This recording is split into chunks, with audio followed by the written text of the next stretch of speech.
Hi all, welcome back to another Southern Woman's Lifestyle vlog. Today we're doing Julia Child's Crème Brûlée. It's actually one of my favorite desserts to order at a restaurant. Ingredients you'll need, and I've listed everything here that you'll need to make it. As you can see, it's super easy to make. And you'll need to preheat your oven to 350 degrees. Now first up, I'm going to just separate 6 egg yolks into a separate bowl. This takes a moment, as always. And the reason why I like this dessert, it's delicious, but I like cracking into the hard shell. I think I was very much influenced by Amélie, that movie, that French movie. And then next, I'm just gonna, to a large saucepan, I'm just gonna add 3 cups of heavy whipping cream. I'm measuring it up now and just put it on in there.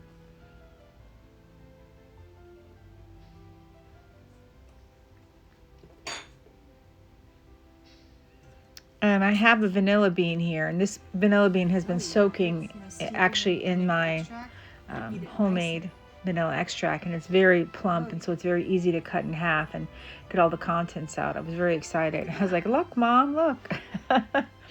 And you're just going to put all the scrapings in the cream as well as the pod you just cut in half.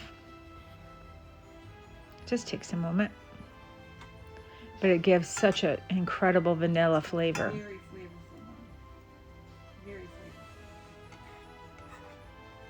And then I'm going to put it over a low-medium flame, and I'm going to let the cream and vanilla beans simmer together.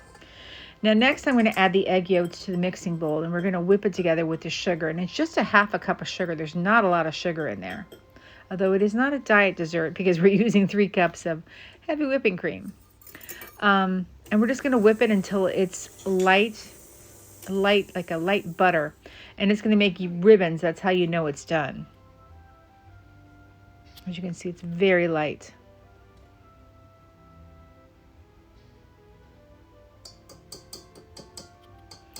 And then I'm going to go back to the simmering milk, and I'm going to check on it. And it's done. It's simmered enough. And we're going to bring it off. But first I'm going to run the egg yolk sugar mixture through a fine mesh strainer and just push it through. And the reason being is, you know, egg yolks have that white part that's attached to the egg yolk. If you had a rooster, it would fertilize and it could turn into a chicken. These are, of course, unfertilized eggs, but it's still there. You want to remove that. So I'm just running it through a sieve and making it very smooth, like I would do any pudding or any kind of egg sugar mixture, just to make sure it was absolutely smooth. And I just bring it off the back as well. You don't want to let any go to waste.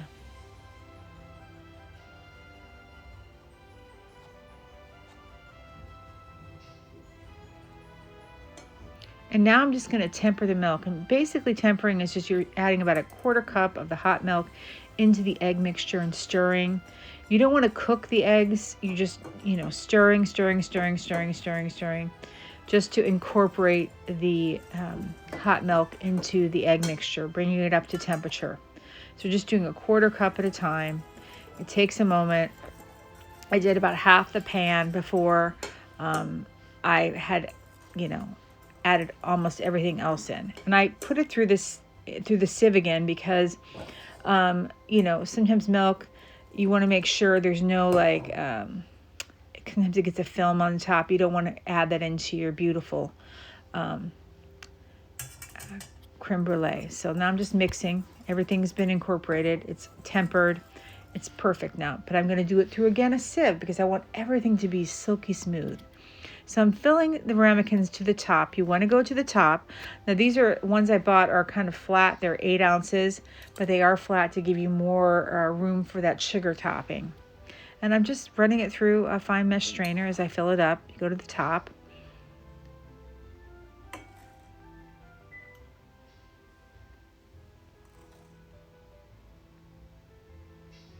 And after I've filled everything up, I am going to place it in a bain-marie in the oven. That's what it's on a sheet pan right now. I'm going to fill up the sheet pan with a little water halfway up the ramekins, and it's going into the preheated oven. There's no water in it right now. I get it in the oven first, and then I fill it up. And this is what a bain-marie is. It's just a water bath, basically. It's a gentle cooking technique that you cook cheesecakes, mousses, and custards in. And this just ensures that everything is smooth. And you're going to bake the custards for 30 to 35 minutes until the tops are set and the custard's still soft to touch. And you can see I'm filling it up halfway. And once it's cooked, I bring it out to cool on a wire rack. I did it very carefully because there's water in the pan. You don't want to get water on your creme brulee, so you got to be really careful.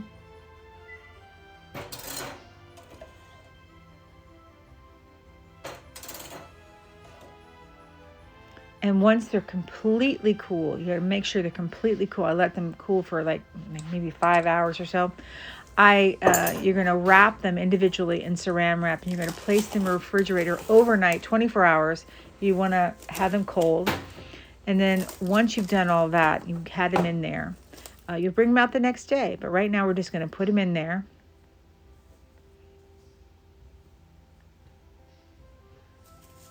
And now I bring them out, removing the saran wrap, and then we're going to put the sugar on top. And we're going to do an even layer of sugar. Now, I've already said what kind of sugar. Granulated, you can use turbinado, or you can use sanding sugar.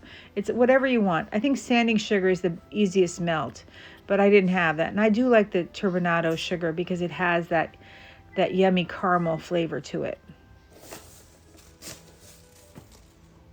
And if you don't want to do them all at once, you don't have to. So I'm blow torching. I have bought myself a little blow torch. It was on sale. I think it was $9.99. I always get my $9.99 specials. And I'm just melting the sugar, going back and forth. It just took me about 5 minutes.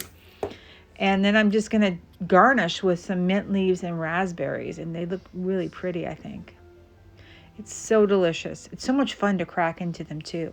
You're going to let them cool a little bit, too, because you want to be able to get that hard crack. So you let them cool. And that's what it looks like. It's absolutely delicious. It's so easy to make and fun. You can also use the broiler, I believe. To help our channel grow, please like, subscribe, and comment. If you are not already a subscriber, please consider becoming one. It doesn't cost you anything, but it does help us out tremendously. Also, don't forget to hit the notification bell so you never miss a video. Right now, YouTube is run by AI, so these things are super important for our videos to get shown and us to grow. And we're really trying to grow. Our views are up, so we're very happy about that. But we'd love to really get to 10,000 subscribers this year. We post new videos 3 times a week on Tuesdays, Thursdays, and Sundays at 12 noon Eastern Standard Time. If you're not already a subscriber, please consider becoming one. It doesn't cost you anything. Also, don't forget to hit the notification bell so you never miss one of our videos. We do post a lot of animal pet videos. Yes, we're those kind of people who love their pets so much they're constantly posting videos. All right, we'll see you next time. Thank you all for watching. We're ever so grateful you came on by to watch one of our little videos, but also to our subscribers, new and old, for supporting us and helping us grow. And we're ever so grateful. Mama and I, you have no idea what it means to us. Thank y'all. As always, please stay safe and be blessed. All right. See you next time.